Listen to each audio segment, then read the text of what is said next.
Tout a commencé il y a 3 millions d'années, à une époque où les humains n'étaient rien de plus que des singes malodorants, dominant une faune sauvage et impitoyable. Parmi ces singes se trouvait le protagoniste de notre histoire. Un simple australopithèque, rien de spécial à première vue, mais avec une passion démesurée pour la chasse. Pourtant, ce qui le distinguait vraiment des autres, c'était son incroyable résilience. Il ne mourait pas. Tandis que ses semblables disparaissaient, se transformant en poussière au fil des millénaires, lui continuait d'exister, témoin des innombrables époques qui s'écoulaient. Le temps semblait glisser sur lui, incapable de laisser une marque. Dans cette éternité qui s'étendait devant lui, il passait ses jours à chasser, combattre et affronter toutes sortes de créatures. Ce qui avait commencé comme un simple mode de vie devint peu à peu une obsession, un besoin viscéral. Pour lui, traquer et déchiqueter ses proies était devenu l'ultime frisson. Au fil des millénaires, cette existence solitaire, guidée par la force brute acquise à travers d'innombrables combats, l'avait transformé en un être redoutablement puissant, à tel point qu'il finit par atteindre le rang des dieux eux-mêmes. En peu de temps, il surpassa ses pairs et devint le dieu suprême du royaume divin.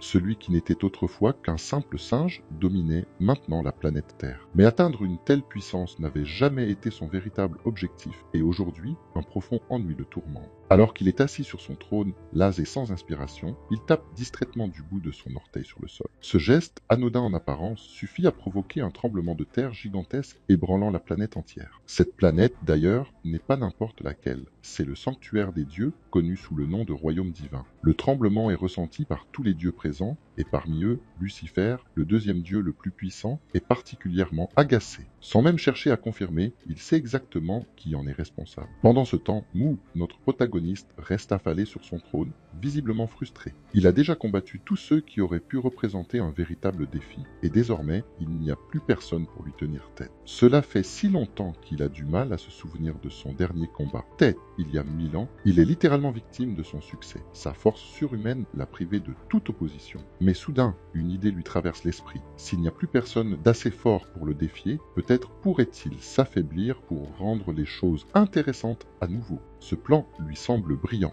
Décidé, Mu choisit de posséder le corps d'un humain faible sur Terre, où il espère trouver de nouveaux adversaires dignes de ce nom. Sans perdre de temps, il invoque son familier, Yongyang. En un éclair, la massive créature reptilienne apparaît, prête à obéir à son maître. Mais Yongyang n'est pas un familier ordinaire, il est le secrétaire personnel du dieu suprême. Son nom, qui signifie dragon, témoigne de sa puissance et de son rôle prestigieux. Quand Yongyang entend le plan de Mu, il panique. Sans hésiter, il lance un puissant sort de lien absolu pour enchaîner son maître. Il exige une explication raisonnable pour une décision si soudaine et imprudente. Après tout, les dieux doivent se réunir bientôt et Mu est censé remplir ses responsabilités. Mais ce dernier n'en a que faire. Ignorant complètement le sort, il commence à marcher, traînant derrière lui son immense secrétaire reptilien comme si de rien n'était. Yongyang tente désespérément de retenir Mu, mais c'est un effort futile. La véritable raison derrière cette insistance du reptile n'est pas uniquement le sens du devoir. Non, Yongyang pure. Une fois son maître parti, il sait que les autres dieux ne tarderont pas à retourner leur frustration contre lui. Il deviendra leur punching ball personnel, le défouloir parfait pour évacuer toute la colère qu'ils accumulent à l'égard de Mu.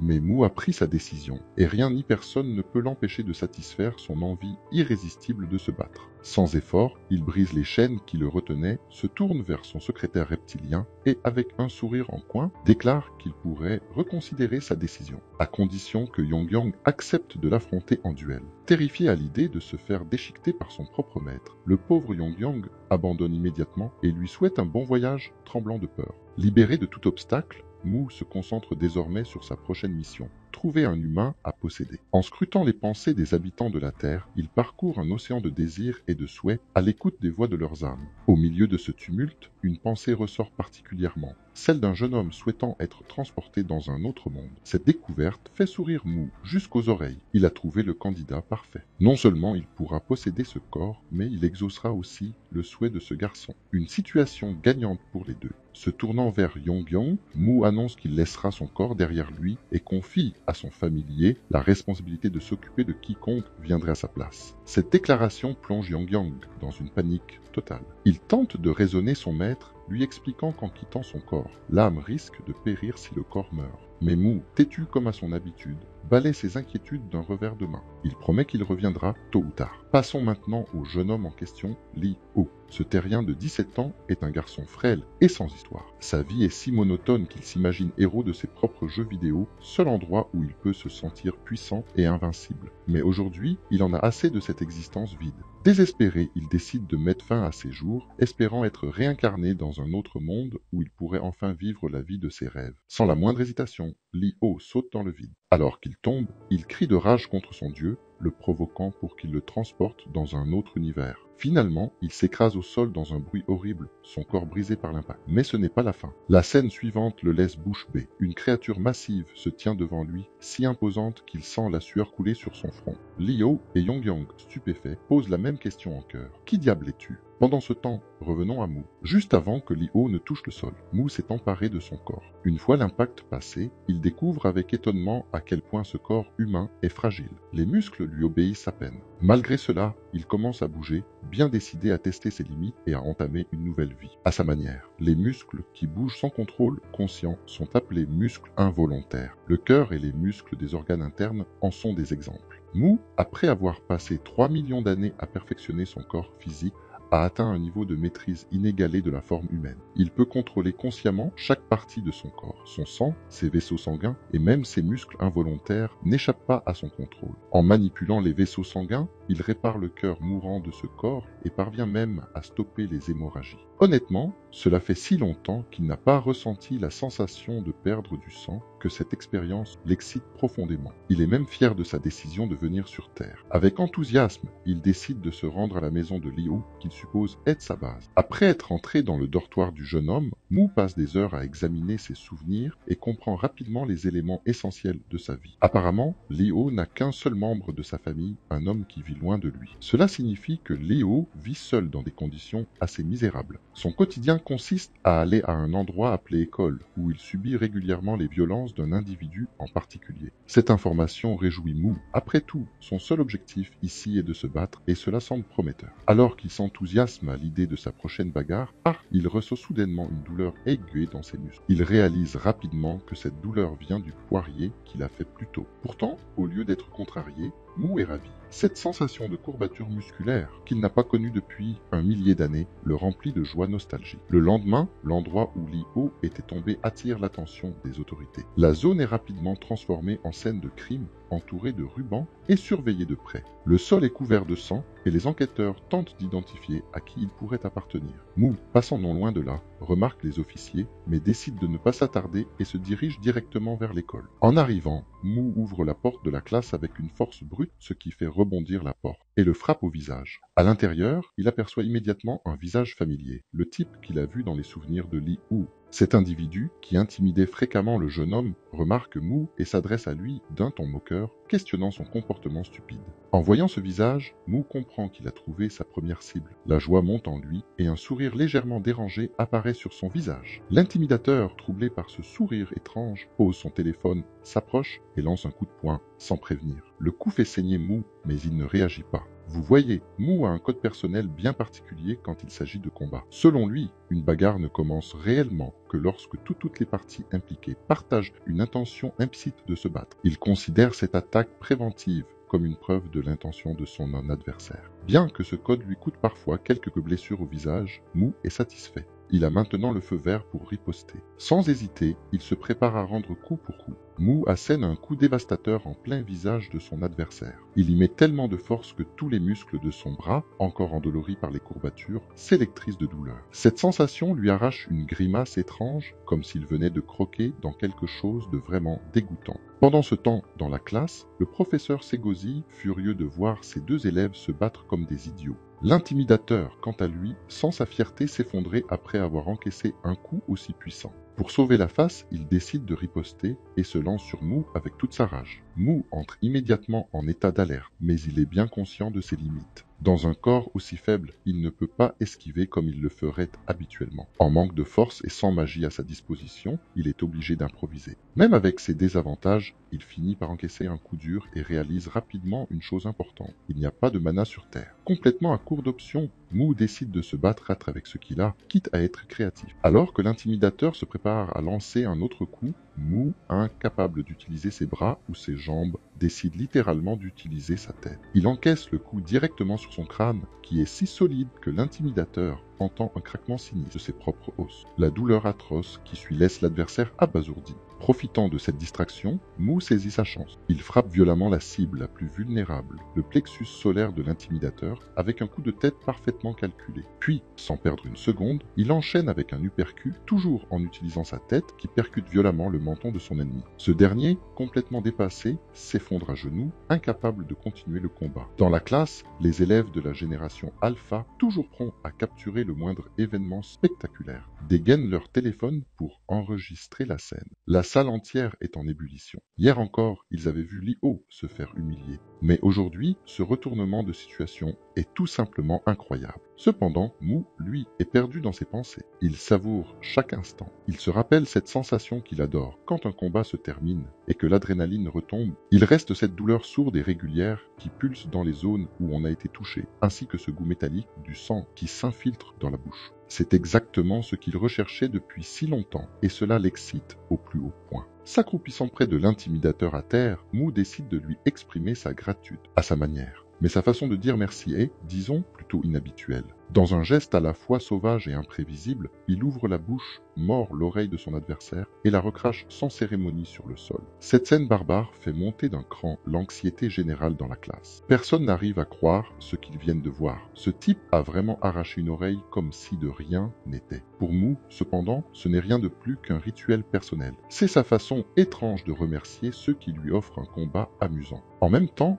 il considère cela comme une manière de marquer ses adversaires, une sorte de sceau prouvant qu'ils sont dignes de figurer dans ce qu'il appelle son jeu. Pour lui, seuls les adversaires forts méritent ce genre de reconnaissance. Et dans son esprit, ce jeu de Mu devient un symbole de force. Mais sur Terre, les choses ne fonctionnent pas tout à fait comme ça. Il n'est pas étonnant que la coutume de Mu suscite des réactions hostiles.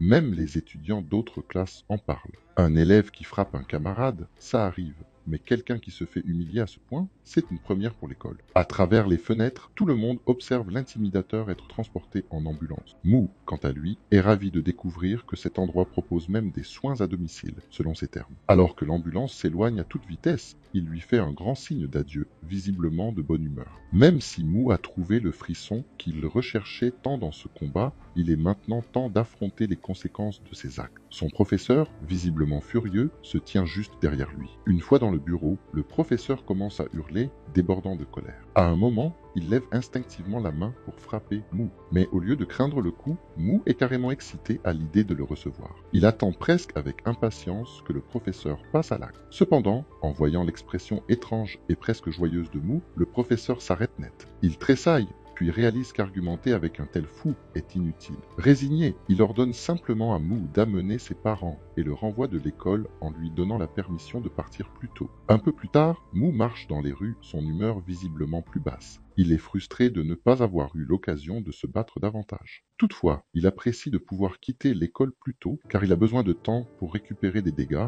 qu'il a subis. Il réfléchit à tout ce qu'il doit faire pour rendre ce corps plus fort. Si seulement il pouvait utiliser du mana, cela changerait complètement la donne. Le mana, c'est cette énergie vitale que d'autres mondes appellent aussi Kei ou chakra. Dans certains univers, les humains l'utilisent pour devenir des chasseurs ou des sorciers. Mais sur Terre, il n'y a pas de mana, ce qui signifie qu'aucune magie ou compétence en dépendant ne peut être utilisée. Mu essaie tout de même de canaliser un sort, mais sans surprise, cela échoue complètement. Il doit se résigner à compter uniquement sur sa force physique pour le moment. Quoi qu'il en soit, Mu décide de retourner au sanctuaire des dieux pour récupérer complètement. Il se promet de revenir demain, une fois que son corps sera guéri. De retour au sanctuaire, il aperçoit Li-Oh en train d'étouffer le pauvre Yongyang, son familier reptilien. Quelques minutes plus tard, Li-Oh, plein d'assurance, déclare qu'il veut emmener ce dragon avec lui dans un autre monde. Selon lui, avec Yongyang à ses côtés, il serait imbattable dès le départ. Mais Mu n'accorde que peu d'importance aux paroles de Li-Oh. Il fait apparaître une main géante qui attrape l'humain et commence à s'éloigner s'éloigner sans vraiment clarifier ses intentions. Il se contente de mentionner brièvement qu'il compte effectivement l'envoyer dans un autre monde. Un peu plus tard, nous arrivons dans le domaine de Lucifer,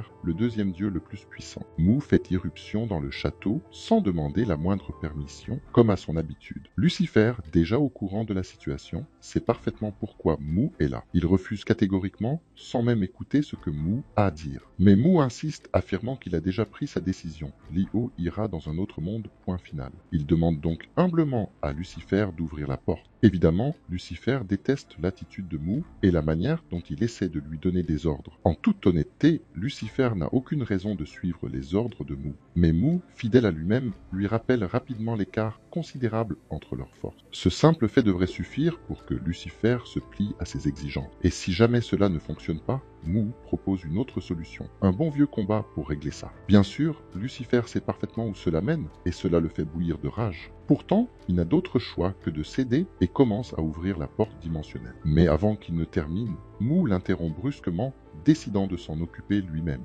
Lucifer, agacé, lui rappelle que s'ingérer dans le domaine d'un autre dieu est une violation des règles tacites entre divinités. Si un dieu interfère avec un autre domaine, une barrière défensive s'active automatiquement pour le repousser. Mais Mu, égal à lui-même, ignore l'avertissement et brise la barrière à main nue comme si de rien n'était. Lucifer, totalement stupéfait, reste sans voix face à cette démonstration de force absurde. Après avoir pulvérisé la barrière, Mu relâche Li-O qui vacille un instant avant que Mu ne lui ordonne de sauter à travers le portail. Il lui garantit qu'il sera transporté dans un autre monde. Li-O hésite, pas vraiment enchanté à l'idée d'aller seul dans un endroit inconnu, surtout sans Yong-Yang, le dragon qu'il avait expressément demandé. Mais Mu refuse catégoriquement, affirmant que Yong-Yang lui appartient et lui appartient seulement. Avec un sourire narquois, il souhaite à Li-O bonne chance pour trouver son propre dragon, puis, sans cérémonie, il le propulse dans le portail d'un coup de main géant. Une fois Li-O expédié dans son nouveau monde, Mu, satisfait, décide de quitter les lieux. Lucifer, quant à lui, est laissé seul dans une colère noire, tremblant de rage. Ce n'est pas étonnant. Pour comprendre pourquoi Lucifer déteste autant Mu,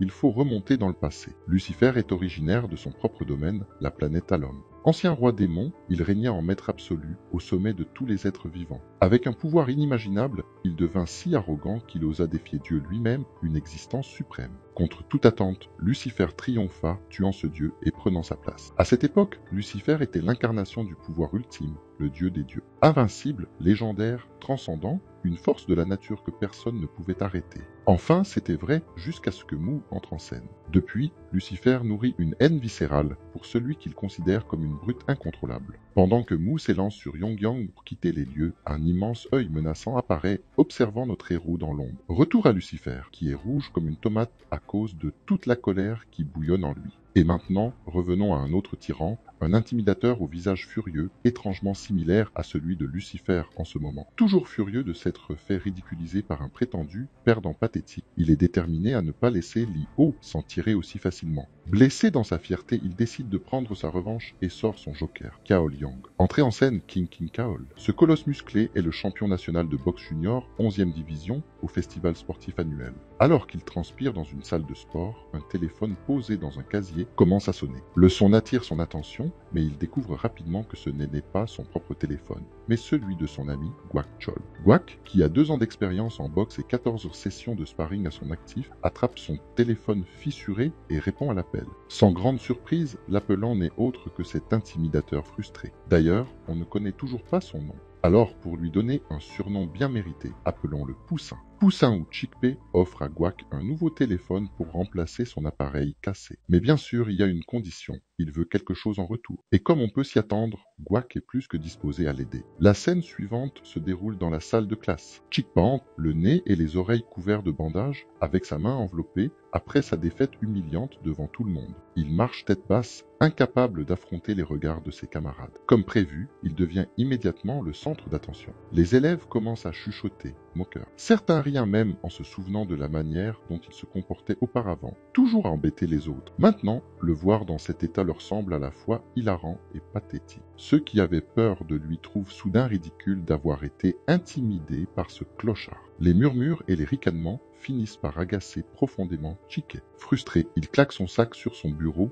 attirant encore plus l'attention. Il leur lance un regard noir et confronte les étudiants qui chuchotent intentionnellement juste assez fort pour qu'ils les entendent. Puis, dans un élan de rage, il les défie ouvertement, les provoquant à venir l'affronter s'ils osent. Alors que la majorité de la classe recule, effrayée par sa colère, une élève se lève sans hésitation. C'est la présidente de classe. Elle lui ordonne de se taire et de s'asseoir. Si cela ne lui convient pas, elle lui suggère simplement de quitter la salle. La réplique sèche de la présidente fait grimper encore plus la rage de Chick-Pea. Lui qui était autrefois le roi de cette salle, il ne supporte pas d'être traité comme un perdant. Dans un accès de colère, il attrape une chaise et défie toute la classe de venir l'affronter, quiconque en aurait le courage. C'est à ce moment qu'un gars musclé entre dans la salle. Dès qu'il franchit la porte, il demande calmement mais fermement à Chick-Pea pourquoi il est debout. L'attitude imposante de l'homme suffit à faire reculer Chick-Pea, qui se ratatine sur son siège. La présidente de classe, soulagée, fait un signe discret au professeur pour lui indiquer que tout est sous contrôle. Cependant, le professeur a d'autres plans en tête. Après le cours, il demande à la présidente de venir le voir. Apparemment, Li-Hu, l'élève qui a provoqué une scène mémorable la veille, ne répond pas à ses appels. Le professeur charge donc la présidente de trouver Li-Hu et de s'assurer qu'il revient à l'école. En échange, il promet une lettre de recommandation élogieuse pour sa dernière année. Cela fait clairement comprendre qu'il rejette toute la responsabilité sur la pauvre fille avant de partir. Plus tard, la présidente se rend au bâtiment de l'internat. Elle frappe à la porte de la chambre de Li-Hu à plusieurs reprises, mais aucune réponse. Elle tente aussi de l'appeler, sans succès. Prenant son courage à deux mains, elle décide d'entrer. Dès qu'elle ouvre la porte, deux choses la frappent immédiatement. D'abord, il y a des cafards qui rampent partout dans la pièce. Ensuite, et bien plus préoccupant, elle voit Li-Hu allongé sur le sol, immobile. Pendant un instant, elle panique en croyant qu'elle est face à un cadavre. Son cœur s'emballe et son esprit se remplit de scénarios terrifiants. Heureusement, Li-Hu est rapidement transporté à l'hôpital. Juste à ce moment, Mu revient dans le corps de Li-Hu, mais il se retrouve dans un endroit complètement différent de celui où il avait laissé le corps la dernière fois. Intrigué et légèrement désorienté, Mu commence à observer son environnement, essayant de comprendre ce qui se passe tout en se redressant lentement. Mu se réveille, branché à une perfusion. Il observe cet étrange dispositif avec curiosité, car il n'a jamais entendu parler d'injection ou de perfusion intraveineuse. La sensation d'un liquide entrant directement dans ses veines est inhabituelle, mais en se concentrant dessus, il réalise rapidement que ce liquide contient des nutriments qui accélèrent sa récupération. Ce n'est pas exactement de la magie, mais c'est indéniablement efficace. Amusé par cette découverte, il affiche un sourire satisfait. Même sur Terre, il existe des inventions utiles. Cette pensée le fait légèrement ricaner, ce qui ne manque pas d'attirer l'attention de la présidente de classe, toujours dans la pièce. La jeune fille, encore tendue après les événements récents, est un peu effrayée par ce ricanement inattendu. Elle lui explique que son professeur principal lui a demandé de le retrouver et que sa mission est maintenant accomplie. Elle s'apprête à partir, mais Mu, ayant beaucoup de questions, l'interrompt. Il lui demande poliment d'attendre un moment, le temps qu'il puisse obtenir quelques réponses. Hésitant, elle accepte et s'arrête, bien qu'elle soit pressée de rejoindre ses cours particuliers. Mu, curieux de mieux comprendre ce monde, pose une question qui semble complètement inattendue. Existe-t-il un endroit où il pourrait entraîner son corps? La présidente de classe, déconcertée par cette requête improbable, ne sait pas quoi répondre. Après un moment de réflexion, elle décide de l'aider. Mais comme Mu est visiblement fauchée, elle l'emmène dans un parc public équipé d'installations de fitness de base. Malgré le cadre modeste, Mu est agréablement surpris. Après avoir fait quelques tractions, il se sent déjà bien. Il compare cet équipement moderne aux méthodes d'entraînement primitives qu'il utilisait il y a 4000 ans, comme grimper des falaises ou creuser des trous. Il est obligé d'admettre que, malgré tout, les terriens sont plus ingénieux qu'il ne l'avait pensé. Soudain, un caillou vient le frapper sans prévenir. En se retournant, il découvre que Chick-Pea est arrivé, accompagné de Guac, son ami recruté pour l'aider. Chick-Pea, trempé de sueur et le visage déformé par la frustration, a cherché Mu dans tout le quartier. Et bien sûr, c'est dans ce parc qu'il finit par le retrouver. Mu, intrigué, ramasse le caillou, essayant de comprendre qui a osé l'attaquer de manière aussi lâche. Chick-Pea, dans un éclat de génie discutable, admet immédiatement que c'était lui. Il enchaîne ensuite avec une menace, affirmant que les jours de Mu sont comptés car son cousin aurait éliminé à lui seul tous les élèves de 3e année. Mais avant que Chick-Pea puisse terminer son discours, Mu frappe. Son coup de poing d'une puissance dévastatrice envoie directement Chick-Pea au sol. Pour Mu, le caillou comptait comme une attaque préventive, suffisant à justifier le début d'un combat. Pendant ce temps, la scène change et nous emmène au sanctuaire des dieux, où une réunion ordinaire se tient autour d'une grande table ronde. Tous les dieux sont présents, mais cette fois, ce n'est pas Mu qui occupe son siège. À sa place, Yongyang, son fidèle familier, est là pour le représenter, tenant un discours soigneusement rédigé par son son maître. Nerveux mais déterminé, Yongyang commence la réunion et s'apprête à agir comme le messager de Mu. Cependant, les choses prennent une tournure inattendue lorsque Lucifer,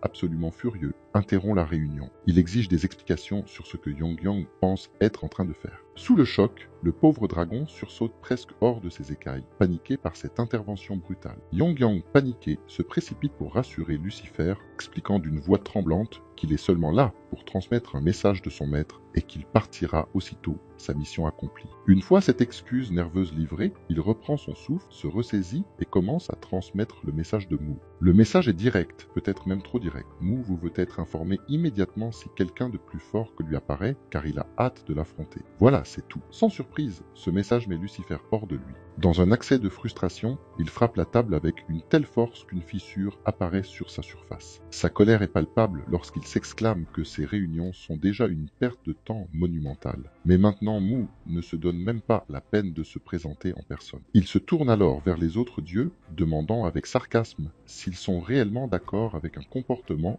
aussi irrespectueux. Un silence pesant s'installe. Tous comprennent le point de Lucifer, mais aucun n'ose prendre la parole. Ils savent que, malgré leur mécontentement, il n'y a pas grand-chose qu'ils puissent faire face à Mu. C'est à ce moment qu'une voix s'élève, celle de Sou, la troisième divinité classée, connue comme l'archer divin. Avec son calme habituel, elle rappelle à l'Assemblée que ces réunions ont pour but de maintenir la stabilité du monde en cas d'anomalie. Si un problème dépasse même les capacités du dieu du cœur, tous sont censés s'unir pour intervenir. Mais, poursuit-elle, elle trouve décevant et même irrespectueux que Mu n'ait pas jugé nécessaire de se présenter. Ces paroles ravivent la colère de Lucifer, qui explose à nouveau. Il rugit que le vrai problème est que Mu traite tout cela comme un simple jeu. Il prévient que les actions imprudentes et capricieuses de Mu pourraient finir par provoquer l'effondrement du système divin tout entier. Et ce n'est pas tout. Il accuse Mu de rendre les choses encore pires à chaque fois qu'il agit soi-disant pour résoudre un problème. Sa colère atteint son apogée lorsqu'il évoque un incident survenu il y a 1000 ans sur la planète Cyclope. Rien que d'y penser le remplit de rage.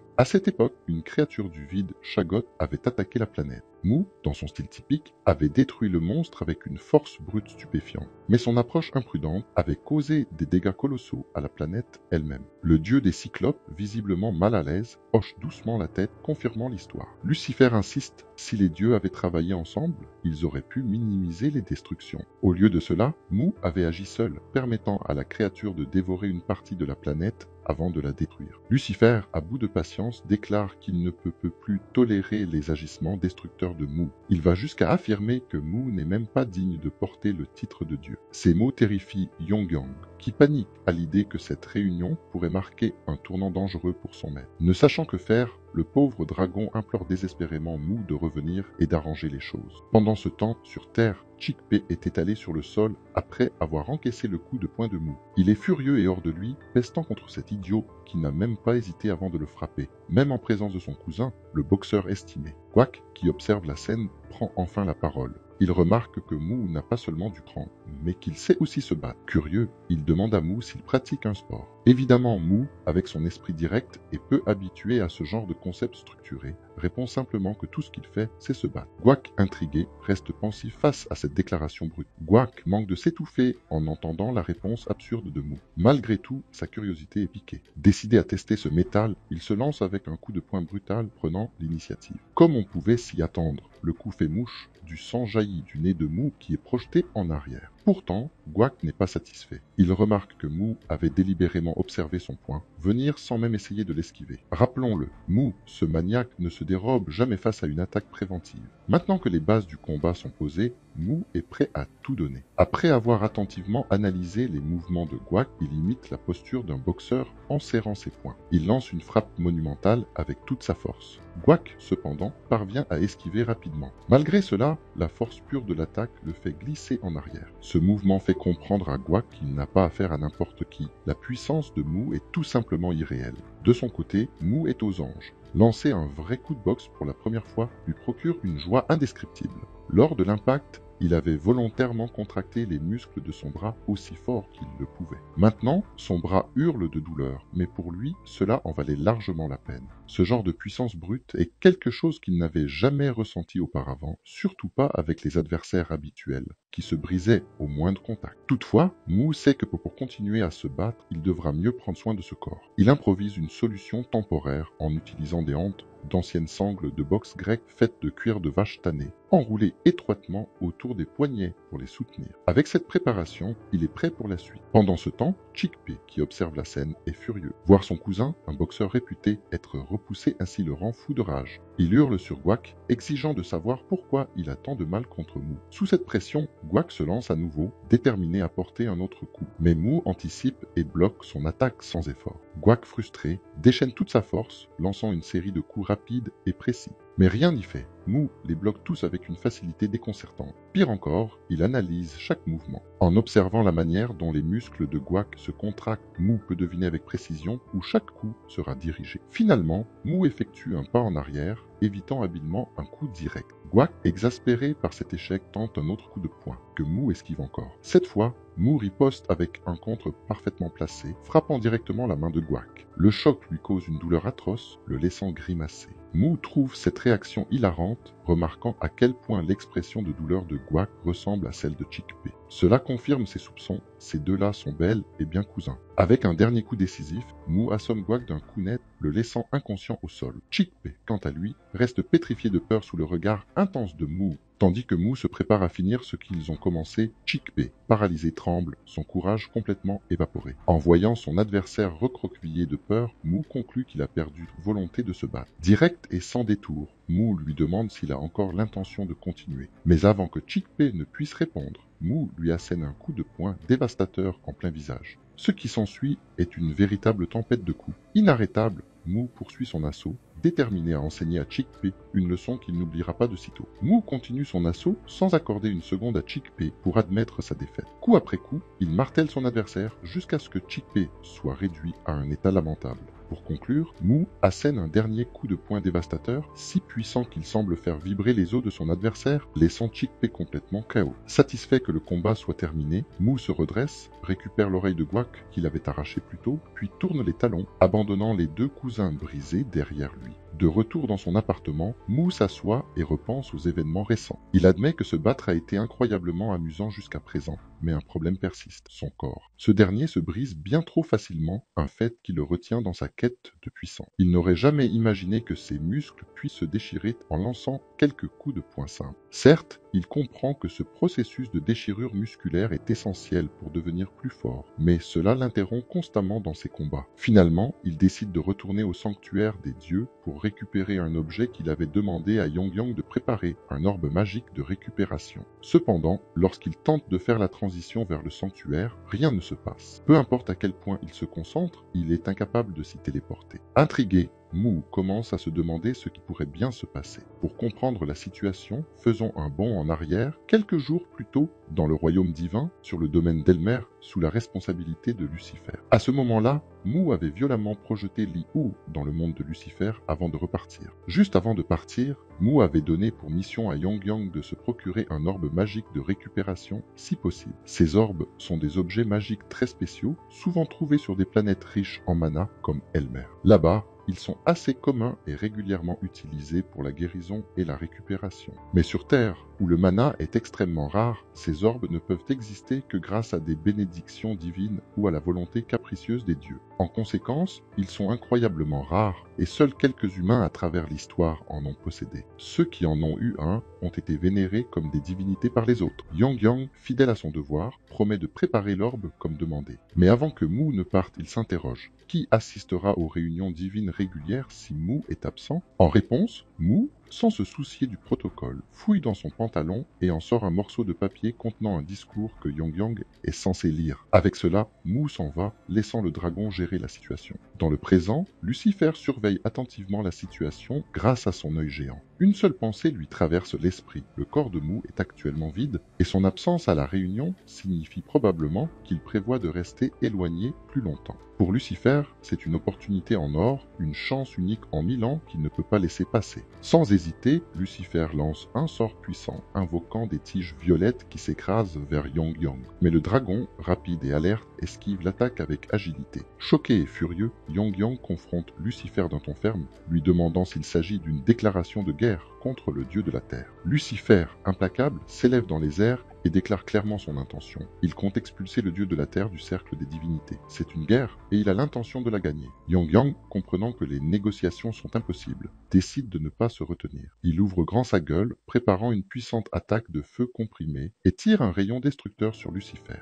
Mais ce dernier, indifférent, dévie l'attaque d'un simple geste. Le rayon de feu s'étend pourtant sur 360 degrés autour de la planète, provoquant une explosion massive. L'onde de choc est si puissante qu'elle bouleverse même l'équilibre des lieux célestes, et la bataille ne fait que commencer. Elle active son aura de défense automatique, la déployant sur tous les autres dieux pour les protéger des dommages collatéraux. Après cette attaque massive, Yongyang décide qu'il est temps de passer aux choses sérieuses. Il déclenche sa capacité de libération polymorphe et commence à grandir jusqu'à atteindre une taille colossale. Comparé à lui, Lucifer ressemble maintenant à un simple moustique. Mais comme on le sait, la taille ne fait pas tout. Ce qui compte vraiment, c'est l'endurance, et Lucifer ne tarde pas à prendre l'avantage. Malgré sa taille imposante, Yongyang montre rapidement des signes de fatigue. Pendant ce temps, Su, qui observe tout cela à contre-cœur, ne veut pas s'impliquer davantage. Elle décide de s'éloigner du chaos, mais Lucifer l'arrête avant qu'elle ne parte. Il exige qu'elle prenne position. Soutient-elle Mu ou s'y oppose-t-elle? Su, cependant, refuse de choisir un camp. Elle déclare vouloir rester neutre, ce qui convient à Lucifer,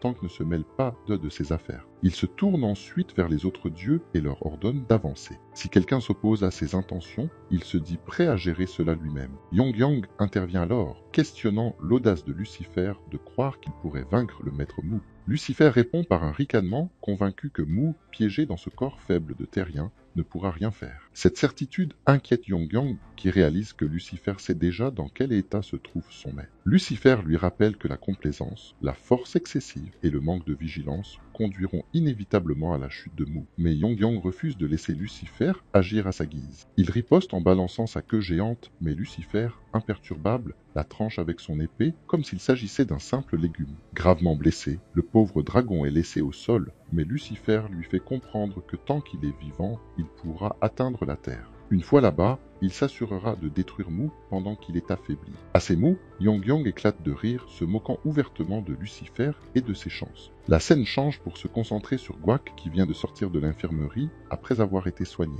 Il est toujours à la salle de sport et se fait réprimander par son aîné. Ce dernier est furieux que Guak ait été aussi gravement blessé et menace maintenant d'abandonner ses entraînements, même avec une compétition imminente. Guak ne peut rien faire d'autre que s'excuser humblement, mais ses excuses n'apaisent pas la colère de son aîné. Celui-ci lui ordonne de ne pas revenir tant que son bras ne sera pas guéri, puis le congédie sèchement, lui demandant de disparaître de sa vue. Abattu, Guak quitte la salle, mais à la sortie, il tombe sur Kang Shel. Kang, le meilleur boxeur de leur salle, n'est pas ravi de voir son ami dans un état aussi lamentable. Il interroge Guak sur son bras cassé. Pris au dépourvu, Guak commence à réfléchir. Maintenant qu'il y pense, Kang est incroyablement talentueux. Peut-être serait-il capable de vaincre la personne qui lui a infligé cela, mais Guak, embarrassé, baisse la tête et commence à raconter une version déformée des événements. Il prétend que Chikpé était victime d'intimidation et qu'il est intervenu pour le sauver. Cependant, selon lui, la partie adverse s'est liguée contre lui et l'a battu en groupe. En réalité, Guak ment pour sauver la face, refusant d'admettre qu'il a été vaincu en duel par Mu. Il continue à inventer, affirmant que c'est à cause de ses panques que son bras gauche et son oreille sont dans cet état. Kang, perplexe mais confiant en ses propres capacités, réfléchit à ce qu'il pourrait faire pour venger son ami. Pendant ce temps, Guak se contente de garder son mensonge, espérant qu'il tiendra assez longtemps pour éviter davantage d'humiliation. Guak, à bout de nerfs, commence à pleurnicher, espérant convaincre Kang de se battre à sa place contre ses agresseurs. Mais Kang, bien plus malin et pragmatique qu'il n'y paraît, ne mord pas à l'hameçon. Il lui réplique sèchement qu'il aurait dû faire preuve de plus de prudence avant la compétition. Au lieu de se bagarrer, il aurait mieux fait de faire une séance de sparring supplémentaire. Guak, pris de court, ne s'attendait pas du tout à une telle réponse. Le fait que Kang refuse même d'envisager de l'aider le met légèrement en colère. Alors qu'il rumine intérieurement, Kang s'arrête brusquement, se retourne avec un air agacé et demande avec insistance qui est responsable de l'état misérable de Guak. Revenons maintenant à Mu. Après plusieurs tentatives infructueuses pour se téléporter au sanctuaire des dieux, il échoue encore. C'est une situation étrange, pour ne pas dire inquiétante. À son avis, il n'y a qu'un nombre limité de scénarios qui pourraient expliquer cela. Le premier serait que son corps d'origine soit endommagé. Mais Mu écarte rapidement cette idée. Son corps est censé être protégé par Yongyang. Et même si ce n'était pas le cas, il est difficile d'imaginer quoi que ce soit capable de réellement lui causer du tort. C'est alors qu'une hypothèse lui traverse l'esprit. Peut-être que tous les dieux ont décidé de s'unir pour l'attaquer. Il trouve cela incroyablement agaçant. Pourquoi choisir ce moment précis pour agir contre lui? Bien qu'il soit frustré à l'idée de ne pas pouvoir se battre contre eux, il sait qu'il est inutile de se lamenter. Après avoir frappé son pauvre oreiller jusqu'à l'épuisement, Mu tente de se calmer. Il se convainc que, même si tous les dieux se liguaient contre lui, Yongyang ne tomberait pas facilement. Cependant, il sait qu'il ne peut pas rester assis à ne rien faire. Il décide donc de se concentrer sur ce qu'il peut accomplir pour l'instant. Le lendemain, nous retrouvons Mu de retour dans le parc en plein milieu d'un entraînement de force. Cette fois, il se concentre sur le renforcement de ses muscles autres que ceux de ses bras. Chaque exercice lui fait découvrir des muscles qu'il ne ressent pas habituellement. Même si la douleur est intense, elle est étrangement grisante pour lui. Plus il pousse son corps à ses limites, plus il savoure ce moment. Son rire profond et sincère résonne dans le parc, laissant les spectateurs à proximité complètement déconcertés. Voir quelqu'un prendre un tel plaisir dans une activité aussi douloureuse leur semble troublant. Après cette séance d'entraînement intense, les jambes de Mu lâchent et il s'effondre au sol. C'est à ce moment qu'il aperçoit la présidente de classe, qui n'a pas l'air du tout ravie de le trouver ici. D'un ton sec, elle lui demande pourquoi il ne va pas à l'école au lieu de traîner dans ce parc. Mu, sans se démonter, entame la conversation. Ils s'assoient tous les deux et il lui demande pourquoi elle insiste tant pour qu'il aille à l'école, surtout si cela ne contribue pas à son entraînement physique. La présidente, agacée, lui retourne la question. Quel est son plan, exactement? Mu répond simplement qu'il veut devenir plus fort. C'est la seule raison pour laquelle il s'entraîne. Curieuse, elle poursuit en lui demandant pourquoi il tient tant à devenir plus fort. Mu explique alors, avec une sincérité brutale, que c'est pour pouvoir mieux se battre. Actuellement, il est trop faible pour affronter des adversaires dignes de ce nom. Son corps est loin d'être prêt, il doit le renforcer. Il ajoute que ses bras sont déjà en mauvais état alors qu'il n'a participé qu'à quelques combats. Il conclut qu'il a besoin d'un entraînement de force intensif, comme celui qu'il effectue dans ce parc pour bâtir un corps à la hauteur de ses ambitions. Mu est convaincu que s'il développe son endurance, il pourra se battre plus longtemps, peut-être même plusieurs fois de suite, et améliorer considérablement ses performances. Il imagine déjà son corps devenir plus fluide,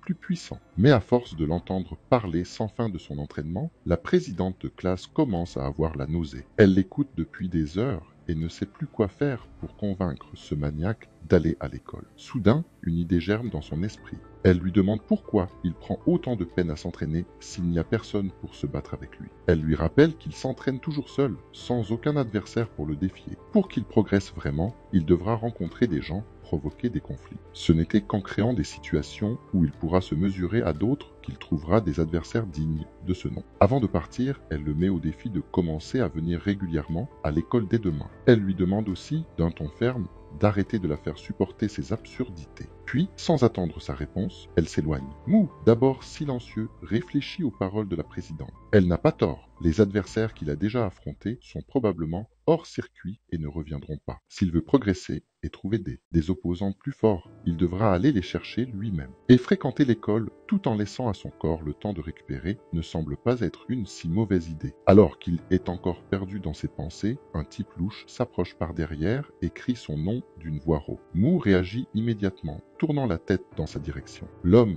d'un ton agressif, lui lance une provocation. Mu, cependant, ne peut s'empêcher de sourire largement. Enfin, une nouvelle cible. Alors que l'attaque vole dans sa direction, le maniaque se retourne, prêt à encaisser le coup en plein visage, son sourire éclatant d'excitation.